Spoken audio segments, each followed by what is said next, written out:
bu fekkente ne par exemple da ngay wax mesure d'interdiction de sortie du territoire nga bàyyi noonu. bu nit ki dawee loolu du infraction. lan moo tax nit ki di daw. lan moo tax ba suñuy frontière ñaguñu ko. ba nit bu jaaree ci aéroport bi ñu téye ko mu mën a jaar feneen mën a génn. c'est ça la lancinante problématique Nabou parce que tey jii mooy li ma wax service de renseignement yi bu fekkente ne réussir nañ à tracer itinéraire bi nga xam ne tey jii nii moom fa la jaar ba daw génn réew mi képp koo xamante ne tey jii nii opéré nga ci itinéraire boobu noonu dañ la war a sanctionner ñi ko aidé ñoom il encourt une sanction pénale parce que recel de malfaiteur infraction la. loolu moo tax peut-être ki nga xam ne moom moo mujj discuter ak moom ñu naan moom mooy sëriñam ñu mën ko teg loxo. mooy képp koo xamante ne aidé nga nit ki à ce que tey jii mu soustraire à la justice pénale def nga li ñu tuddee ce qu'on appelle recel de malfaiteur léegi nag au niveau de la police des frontières le ministre de l'intérieur moom dina jël ay matukaayam bu fekkente ne constaté na ne il a emprunté un itinéraire boo xam ne ñoom xamoon nañ ne le sieur Madiambal Diagne faisait l'objet en tout cas d'une mesure d'interdiction de sortie du territoire et il a réussi en tout cas à se peaufiner entre les mailles pour échapper bu boobaa le ministre de l'intérieur moom dina jël li nga xam ne moom mooy ay responsabilités am képp koo xamante ne tey jii nii foofu noonu fay am na ci système bi. ñu mën la jàpp. mais xanaa xamuñu woon ni maître nga baal ma que fay yi mu ngi am barki Dembo Ndiaye Doro Gaye la woon Omar Sarr amoon na benn moment mu defoon ko fi. absolument Juan Branco cet avocat là tere woon nañ ko mu ñëw Sénégal teewul ñëw na biir Sénégal mais ci condition yooyu xanaa suñu njiit yi fi nekk ñoom xamuñu ne. am na faay ci fenn ci dëkk bi foo xamante ne nit mën na fee jaar dugg fi wala mu génn fi. waaw xam nga question bi ngay posé ndax la moo tax mu am mu pertinente xam nga Sénégal dafa am benn ceinture de feu bu ko entouré.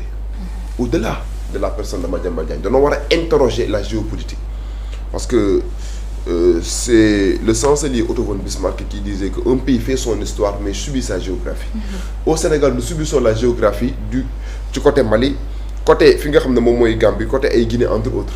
te boo xoolee par exemple bu ñuy dégg ñu wax ne nous sommes entourés par une ceinture de feu ça veut dire que bu fekkente ne ñun mën nanoo jàpp ne benn nit boo xamante ne ni un citoyen désarmé un simple civil war na mën a réussir à chaque fois que tey jii ñu war que ñu interdire que pour mu quitter le territoire mu utiliser ay subterfuges ak ay contorsions ba quitter le territoire mooy est-ce que le Sénégal réellement est en sécurité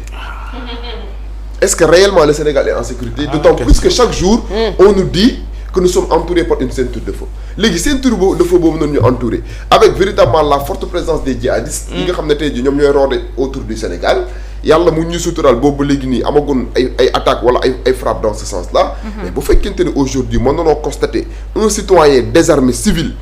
mën a en tout cas pour finir entre les mailles pour échapper du Sénégal loolu war na mën a tax le ministre de l'intérieur bi nga xam ne tey jii moom moo am en charge de la sécurité publique mu interroger en tout cas la police des frontières xool bépp yoon boo xamante ni nit war na fa mën a jaar en dehors de l'aéroport pour échapper du Sénégal mais ñu interroger le système def de telle sorte que en tout cas situation yu mel ni ba ñu amati parce que mu ngi commencer nekk une jurisprudence à partir du moment où tey jii nit ki ñu ngi koy topp wala jàpp ne war nañ ko mën a jàpp par rapport à un dossier mu utiliser ay contorsions en tout cas mel ni en tout cas ñoo xamante ne tey jii ils s'en foutent mais véritablement donc du Sénégal moo créé benn tool jaar na fii mu ngi fii donc loolu yaakaar naa ne un état sérieux boo xamante ne dafa am à sa disposition tous les renseignements warul mën a nangu genre situation yoon di am et bu ko fekkente ne mi ngi am de manière ininterrompue loolu day fragiliser li nga xam ne tey ji moom mooy la sécurité nationale day fragiliser li nga xam ne moom mooy l'intégrité du territoire sénégalais et bu continuer de fragiliser l'intégrité du territoire sénégalais mën na nekk quand même un moyen boo xamante ne tey ji day encourager ceinture de feu bi nga xam ne moo ñu entouré pour ñu xam ne Sénégal les frontières sont vulnérables et cette vulnérabilité là mën na nekk lenn loo xam mën na créer des conséquences désastreuses sur la géopolitique du Sénégal. D'accord maintenant quelle option pour la justice pour mën a teg loxo kii nga xamante ne mooy Madiambal. Bon la seule option présentement bu fekkente ne il a réussi en tout cas à quitter le territoire du Sénégal dem France mooy lancer un mandat d'arrêt à son encontre si la France accepte d'exécuter le mandat d'arrêt dinañu ko indil à si la France accepte d'exécuter le mandat d'arrêt parce que boo lancé mandat d'arrêt ñaar ñii ngay moo lay concerner le juge d'instruction France ak Interpol juge d'instruction bu accepté bi nekk France bu accepté tey jii nii lancé loolu mandat d'arrêt bi à travers les conventions d'entraide judiciaire yi nga xam ne am na entre Sénégal ak France bu accepté loolu moom il sera conduit à l'aéroport bu boobaa Interpol moom mooy def li nga xam ne moom mooy rôle am bu ñu ko jàppee ba mu ñëw Sénégal nag moom boobaa il se chemine inéluctablement et directement vers Rebeuss donc mandat d'arrêt moom bu ñu ko exécuté ba France accepté que ba accepté jébbal ñu ko bu ñëwee moom du dem këram day dem directement Rebeuss bu xëyee dem wuyu ji ki nga xam ne moom mooy le juge d'instruction donc la seule option qui vaille présentement mooy Sénégal lancer mandat d'arrêt mais li ma xaw a jaaxal ci mandat d'arrêt mooy récemment def nañ ko ci kaw ki nga xam ne moom mooy Doro Gaye mais la France n'a pas daigné véritablement nous livrer cette personne là moo tax daal dina nekk une situation boo xam ne c'est une situation assez complexe d'autant plus que moom au-delà en tout cas de la lecture juridique et autres mais Madiambal Diagne boo demee ba nga xamante ne tey jii jàpp nañ sa doom jàpp nañ sa jabar mais en tant que gentleman agreement la logique voudrait que au moins mais nga ñëw nga assister leen nga suivre loolu parce que wóor na la ne yow am nga déjà ligne éditoriale au Sénégal yaa ngi liggéey Sénégal mais il faut affronter la justice pénale bu dee jàpp nga ne comme ni nga ko waxee da ngay organiser sa défense il faut venir affronter la justice pénale ñu jàpp sa doom jàpp sa jabar bu fekkente ne loolu mën nga say doom voilà bu fekkente ne loolu par et je tiens aussi à préciser que jàppuñu ay doom yi Madiambal Diagne ak jabaram pour Madiambal Diagne ñëw dañ leen jàpp parce que danoo jàpp ne dañoo am benn implication par rapport à ce dossier là précision boobu aussi il faut ñu defal ko Sénégalais parce que lu am na une certaine opinion boo xam ne ñu ngi chercher di bluffer di jéem a guux maayu askan wi di leen gëmloo ne danoo jàpp doom ji ak jabar bi juste pour mu ñëw loolu déjà yoon da koy interdire parce que la responsabilité pénale elle est individuelle nit ki boo commettre une infraction pénale mënuñoo jàpp sa doom wala sa jabar pour tey jii xooxatal la pour nga ñëw loolu mënul ne bul leen jàppee c'est parce que rapport bi dafa démontrer ne doom yi nga xam ne tey jii moom lañ jot a jàpp ay jabar ji dañoo am benn implication par rapport à ces montants là da ciy am ay sommes yoo xamante ne ci compte jabar ji la doon jaar donc loolu moo tax seen degré d'implication moo tax ñu mettre leen en détention maintenant à partir du moment moom mi nga xam ne moom mooy le cerveau moom mooy la tête en tout cas penchante de cette transaction de cette situation daw na donc il ne s'est pas comporté en véritable gentleman et je crois que nekk na leen na loo xamante ni c'est une situation terrible et il va falloir que le ministre de l'Intérieur actuel maître Bamba Cissé mu interroger les services de renseignement def de telle sorte que situation yu mel nii bañatee nekk leen na loo xam ne ñu ngi koy constater au Sénégal d'accord maître léegi reddition des comptes kan lañ koy defal finalement bu fekkee ki nga xamante ne mooy Mamour Diallo dem na Mame Mbaye Niang Mamadou Gueye Doudou Ka Bassirou Gueye Moussa Bocar Thiam Manar Sall Doro Gaye Antoine Diome Amadou Sall Macky Sall finalement cette reddition des comptes ndax am na sens. oui parce que bu fekkente ne néngal cette reddition des comptes ndax am na sens parce que aussi Nabou man je tiens à dire que gis nga dossier buñ ci impliqué ay nit ñu bari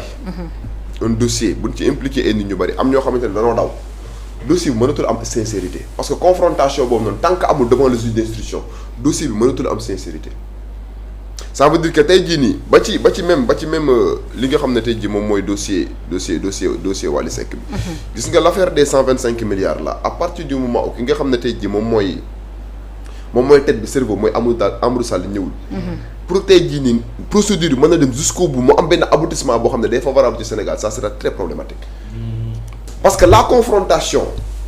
ci nga c'est le juge d'instruction mën a amee une vision holistique par rapport aux faits carrément mais bu fekkente ne par exemple à chaque fois que mu am benn dossier am na ci kenn koo xamante ne nii c'est un élément incontournable du dossier mu daw